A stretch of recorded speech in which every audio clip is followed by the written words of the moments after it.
All right, ladies and gentlemen, we're about to bring up Miss Dawn Dawson House. I'm going to tell you a little bit about her. To me, she is our leader as it relates to the development of African American tourism in the state. She has over 31 years of experience working with South Carolina Parks, Recreation, and Tourism, and she has led the way for a number of organizations and activists in this space to help us find our way within the tourism world. She has taken her talents into the nonprofit sector, where she is now the executive director of the Goja Foundation. Prior to that, when she was working with PRT, she worked with the South Carolina African American Heritage organization, and that the Goja Foundation grew out of that. And so I am proud that she is doing the work that she is doing. Recently, we were in Beaufort together, and she was moderating the session that I was on, and just her commentary during our session was powerful. I was like, oh my gosh, she's got to come and bring a message to our audience. So you heard from DMOs. She's going to give you some more information so that you can be fully informed and fully equipped on how to access this industry. So if you can, put your hands together for Dawn Dawson House.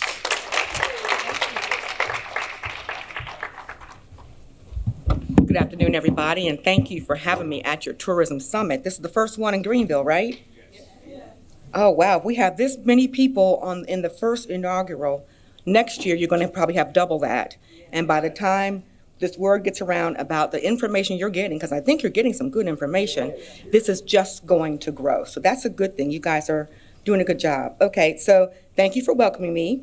Like Quadjo said, I am Dawn Dawson House. I'm a veteran of the State Tourism Office, and today I'm the executive director of the Goja Foundation. Who has heard of Goja? Oh, thank you, thank you. So we are a statewide African American historic preservation organization in South Carolina. We produced the Green Book of South Carolina, and the only way we could do that is because I was standing on the shoulders of people before me, leaders before me, who since 1993 made sure we had historic markers and listings on the National Register that we had not had before. In 1993, we only had 36 sites associated with African American history and heritage that had historical markers or were listed on the National Register. Since then, it's been what, 31 years? Since then, we have had more than 300 added to that. And that's because of the work, yes, that's because of the work of people who are into historic preservation. And once you compile all those phenomenal stories that have not been part of our state's history record, our record of history, our authentic archival record of history, you have a compelling layer of history that we never had before. So we took that history and we put it into the Green Book so that we can enhance travel and tourism around South Carolina, bring people into our African American communities, try to get more money and tourism money into these communities, and get tourism started. I think we're on our way, but we need to do more.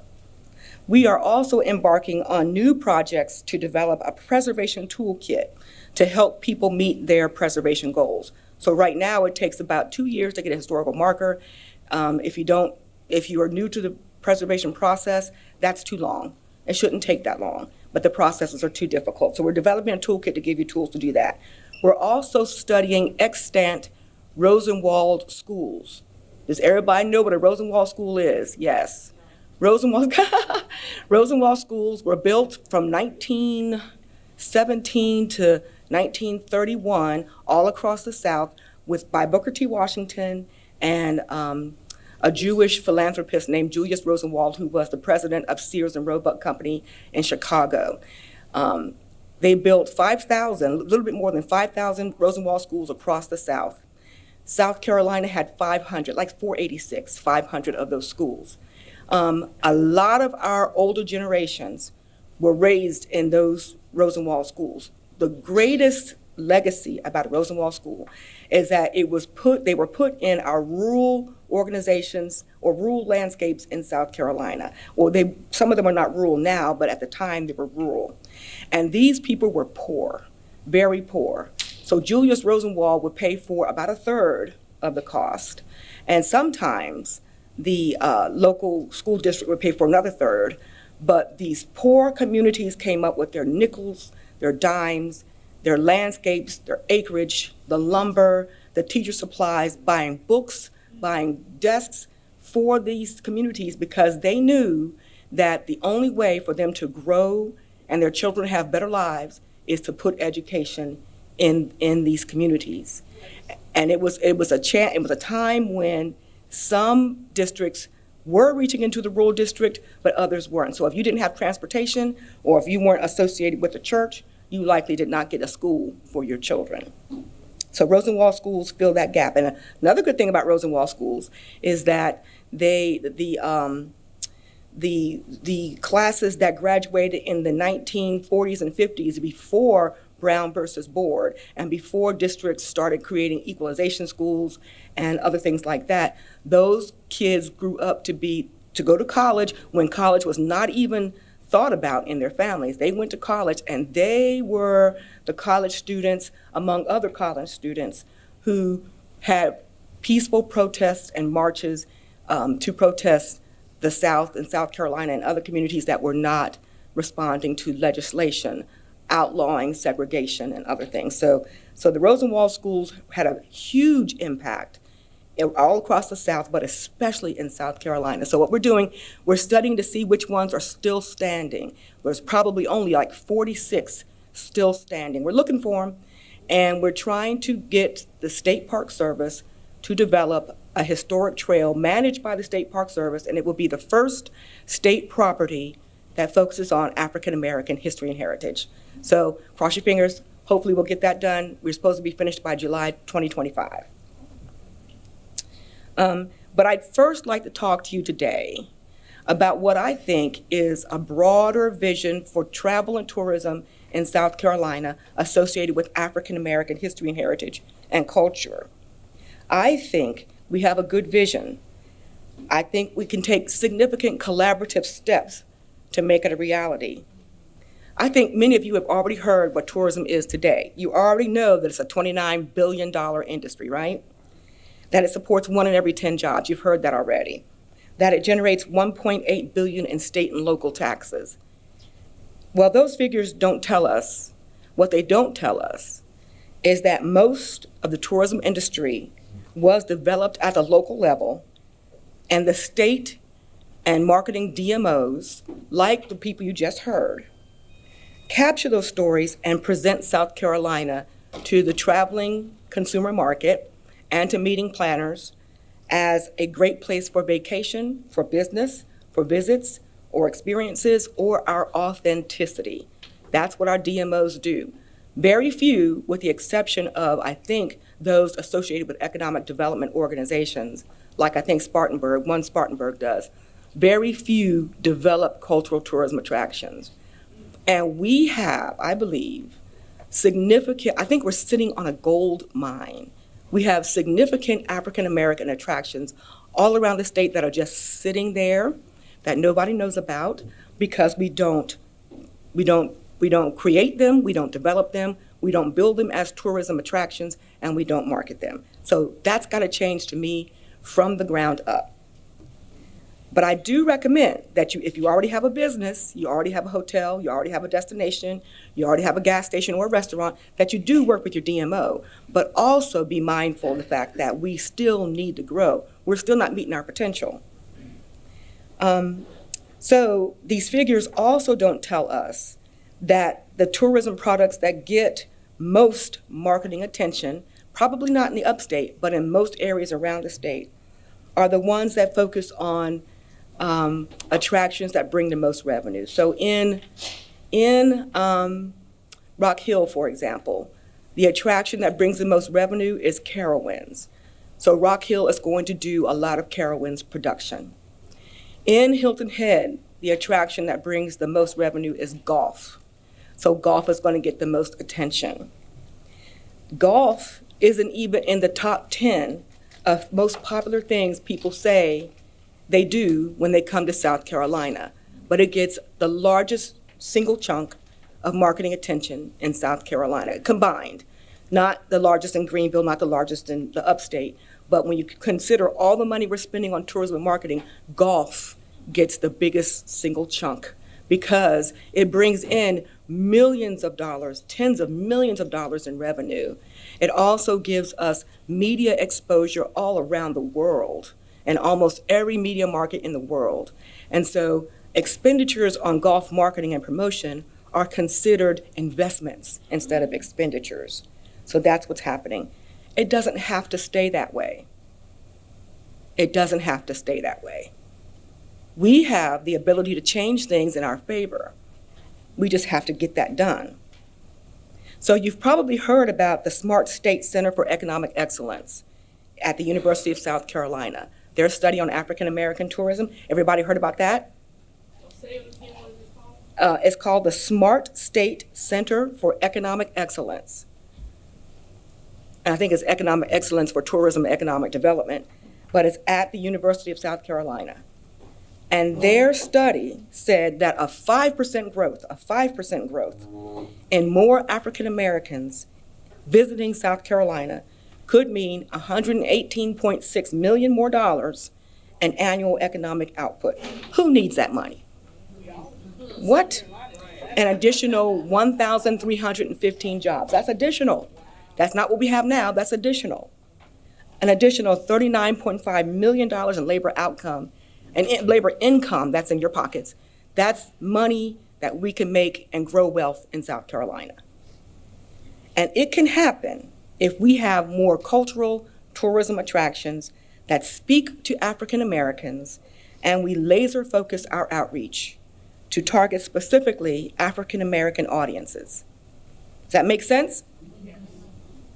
When it comes to increasing African American tourism in South Carolina, either by product, more African American products, or more African American visitation, we have to come up with ways to do that. I believe we've been talking about this for decades. It's time for us to start working on it. If you had to envision the state of tourism in South Carolina 26 years from now, in the year 2050, what will it look like? Keep in mind that 26 years from now, an entirely new generation of African Americans will be graduating from high school and college, and they'll be in the workplace. Should we train them to be entrepreneurs, to get their own businesses in tourism? What are we going to do with these kids? The United States could have 4 to 6 different presidents in 26 years if we don't plunge into a dictatorship this fall. Right? South Carolina could have 4 to 6 different governors in 26 years in that time period. We will have new legislative members, we'll have new congressmen, we'll have new city and county councils, and Dawn Staley would have won her 29th national championship. I'm speaking that into existence. And that is an African American tourism element in and of itself, Dawn Staley. What do you think tourism will like? Anybody tell me what they think tourism will look like in 2050? Also, are we creating a climate change conscious society, a generation of kids who are all about renewable energy instead of fossil fuels? Tell me what tourism will look like in 50 years in South Carolina. Will it look just like it is today? Will it have more attractions, more events, more traffic, more cultural tourism? Will my Rosenwald School study turn into a state park? Yes, speak it, that's right. Let's make it happen. How can we make that happen? I believe we can take bold steps to restructure tourism in South Carolina for the benefit of African Americans, for our communities, for our entrepreneurs, for our businesses, for our hotels, for our attractions, and for the long haul. Not just for a moment, not just for a decade, but for sustainability. I believe there are adjustments we can make that can benefit all of us. So I propose, and if you had pencil and paper, I would say take notes, but I propose this, that we advocate for the establishment of a cultural tourism development office at the state level. It would offer businesses ideas and consumer insights so we can grow and sustain African American businesses. Grants can be funded through this organization, through this state agency, by the accommodations tax collections to help build communities and build their attractions and meet their tourism potential, because I don't believe we're meeting our tourism potential yet. In the last fiscal year, the 2% A tax collections were $114 million. I think they have a phenomenal formula right now for redistributing that money, but I don't think it's being leveraged to do all it can do to grow and sustain tourism. A 5% take of that would be $5.7 million. That's a good grant program every year. That's a great grant program for economic development that we can give to hotels and entrepreneurs and attractions. Can you imagine if you have wetlands in the PD that you can turn into a birder's paradise? You could use some of this money to help you grow your business and make money. The office itself should be supported by the state's general fund. So if anybody tells you this office should be supported by gasoline tax or offshore drilling, no, it should be supported by the state general fund because it's an investment in growing tourism and growing our wealth. A development office could bring more people to South Carolina and boost even more hotel accommodations taxes. So there's an investment in there for everything. Among many things, this office would explore possibilities for developing more or enhancing an existing tourism product that focus on our authentic story and culture. What's some of that? What is our authentic story and culture in the upstate? I think our authentic story and culture in the upstate is still under discussion and under discovery. I think we haven't tapped the footprint that we've actually made up here. So we are still needing to look at it, study it, understand it, and do something with it. This is what this office could do. It could also do things with tourism product that's already there, like Russell Street in Orangeburg. You've heard of Russell Street in Orangeburg, right? No cars should be driven on Russell Street in Orangeburg. It should be closed off. It should be a walking museum to the civil rights movement, because a lot of things that happened during civil rights that made pivotal change in the nation happened on Russell Street in Orangeburg. No cars should be on it. It should be a walking museum. The beachfronts of our sea islands and our Gullah communities should look like they did during the Port Royal experiment when the Union occupied these places during the Civil War, and 7 months after the first shots were fired, enslaved Africans were freed. They were freed. They were the first villages and communities in the nation were freed, they were emancipated early. And they were part of an experiment to see if we can, and we knew better, can educate and have these people get the constitutional promise of citizenship. So our sea islands should be looking like they were in the 1860s.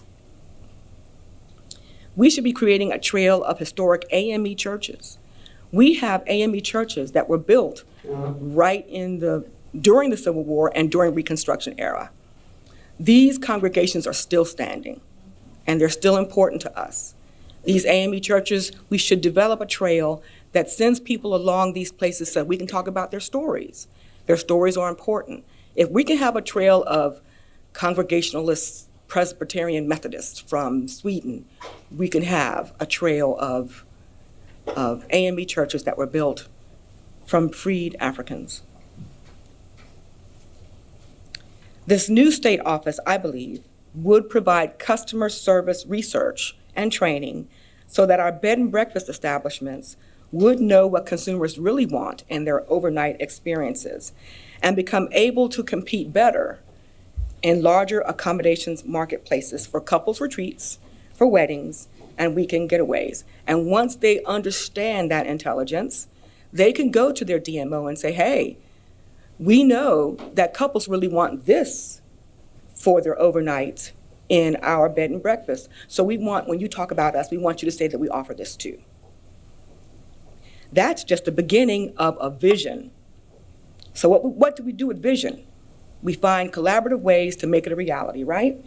So I believe the first step is to establish a coalition of people who can write formal proposals to take to our state decision makers. with the goal of adding this new state agency to the state's budget. The office, if it's not a full state agency, it can be housed in the Office of Minority Affairs. It can be a division in the State Department of Parks, Recreation, and Tourism. It can be part of Department of Commerce. However the proposal establishes itself, this is what can be done.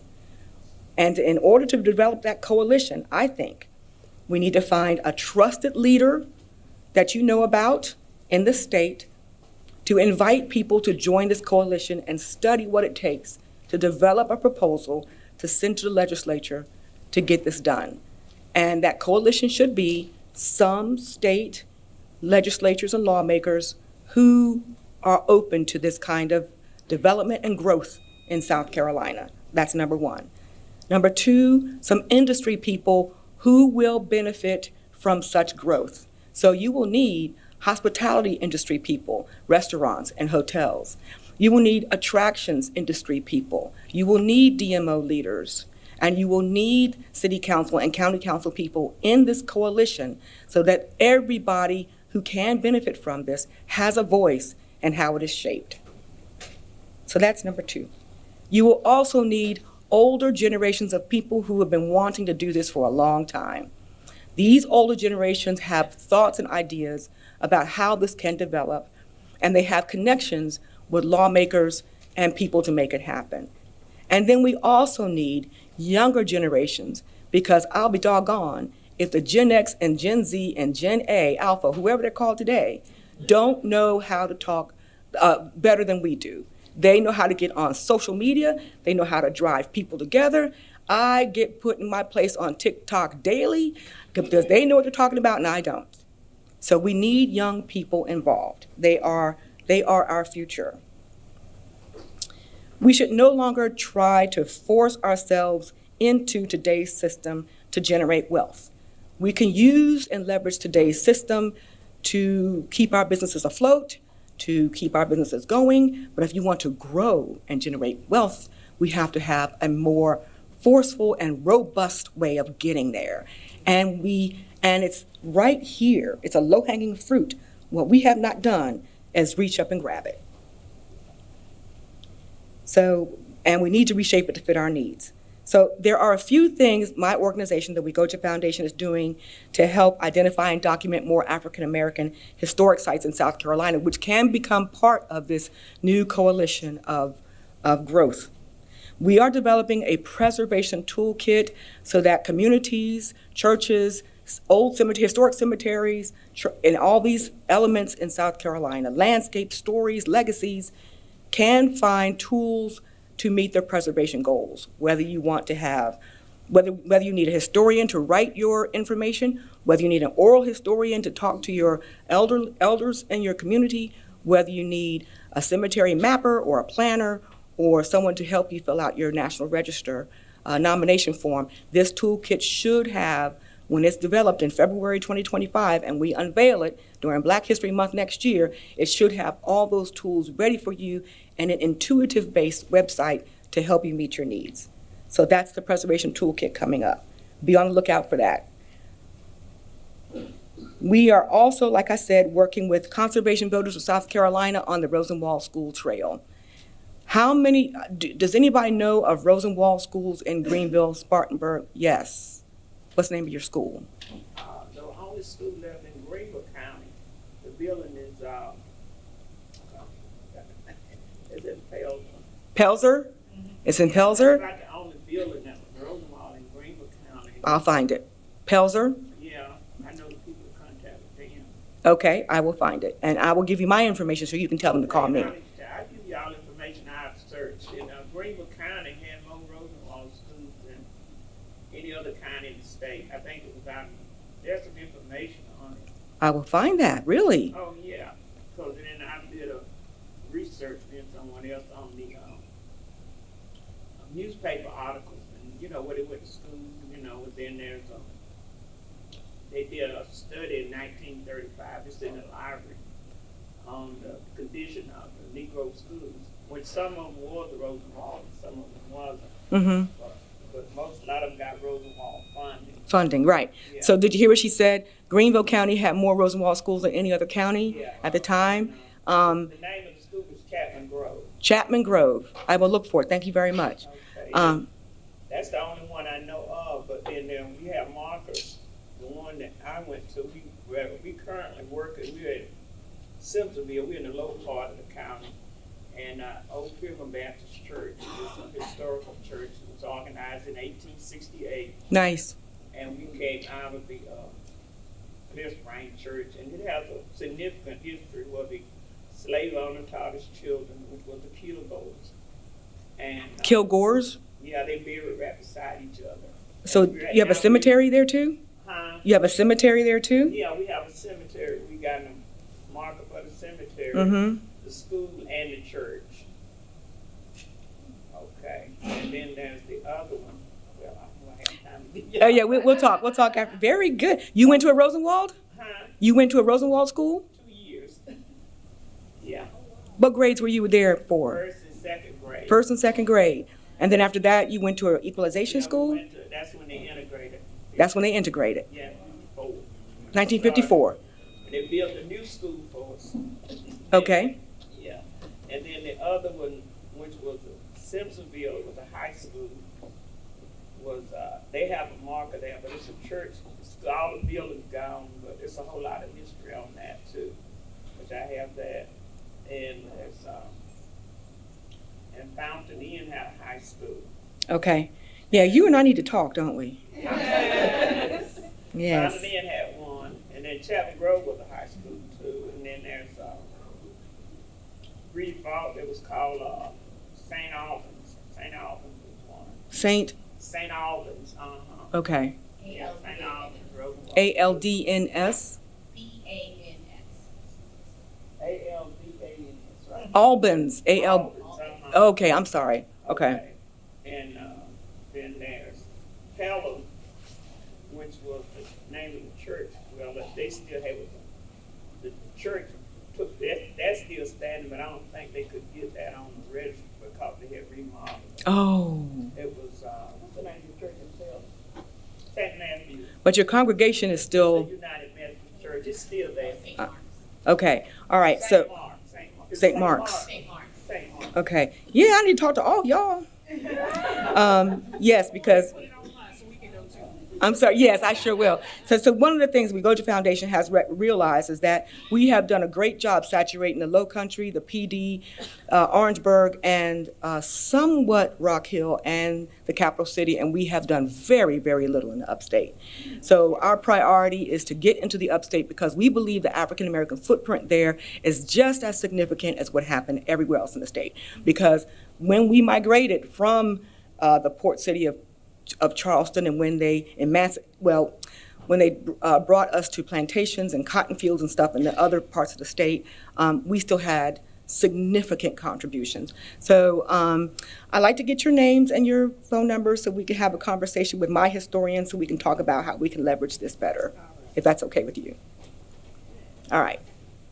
All right, so the last project we're working on, and if you know any 8th grade civics or social studies teachers or history teachers in the 8th grade, we are reaching out to teachers to try to get them to incorporate more African American history into everyday classroom instruction, not just during Black History Month, as they discuss all kinds of things going around, all kinds of subjects in the classroom. So if they're talking about STEM, if they're talking about the physics of air, they should be talking about Dizzy Gillespie because he bent his horn when he made a name for himself, and that changed the sound and the tune coming out of the horn because the physical properties of air changed.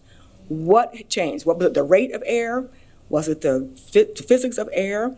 Was it the speed? Was it the tone? What is it? That's a physics lesson. So all physics teachers in the state should be talking about Dizzy Gillespie. They should also be talking about Ron McNair and Charles Bolden and another guy from Columbia. He went to Benedict College, Richard Roberts Russell. Does anybody know about him? He was in the Manhattan Project at the University of Chicago. He was a nuclear physicist who split atoms, and he helped the Manhattan Project developed the world's first atomic bomb. Although it's not a great honor to say that, he was a nuclear physicist who was a scientist who is not getting credit for it. I mean, did you see Oppenheimer? Did you see Richard Roberts Russell's and Oppenheimer in the movie? Yeah, so African Americans are always involved in advances in this nation. We're not always given credit for it, and it is our job, I think, to make sure we do. Okay? Any questions? I do have one. You mentioned about this preservation toolkit. Mm-hmm. Is that something that's going to be like a digital, virtual, or is that Yeah. printed? It's so we don't have the money yet to print it, but it's going to be online, and we already have the URL. It's SC Preservation Toolkit. I think it's .org. It could be .com. So what's there right now is called a splash page, and that splash page is just a holder that says it's coming. Here are some things it's going to have. Here's how to contact us if you have any information. Here's what you need to say to us if you want something done. So that's the splash page, but that's where the final toolkit will reside when it's done in February 2025. Yes, ma'am. Have you partnered with Furman University on some of this? I know they're doing a lot over in West Springfield with the history. Really? Yeah, they're doing like a huge research project. Furman University? I heard about Clemson's, and I heard about, okay, hold on, let me get this. And it is scpreservationtoolkit.com. It is? Yeah, Thank you, darling. Furman University?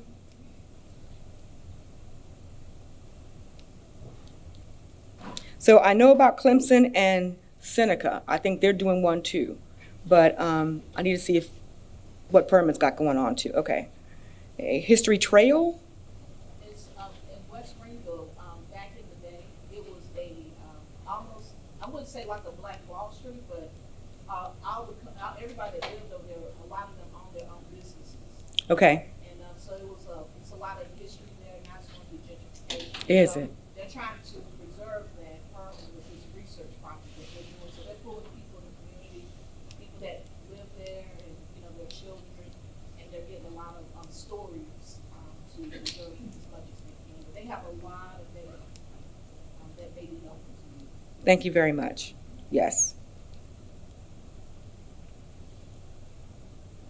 Any other questions? All right, let's give Don a round of applause. Thank Yes, sir. You are welcome. you. Appreciate you. Thank you for inviting me. Absolutely. All right, ladies and gentlemen, I want to again thank you for joining us on this Saturday. You could have been anywhere on a Saturday, but you came out to learn about how you can empower yourselves, your family, and your community. And I thank you for that.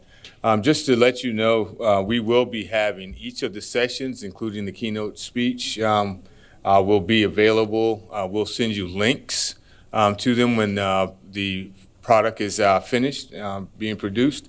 We'll get that out to you. Also, we will send you a notice, a link, a survey for you to do a post-event survey. Just tell us about what we did good, what we did bad, and what you would like to see next year when we come back again.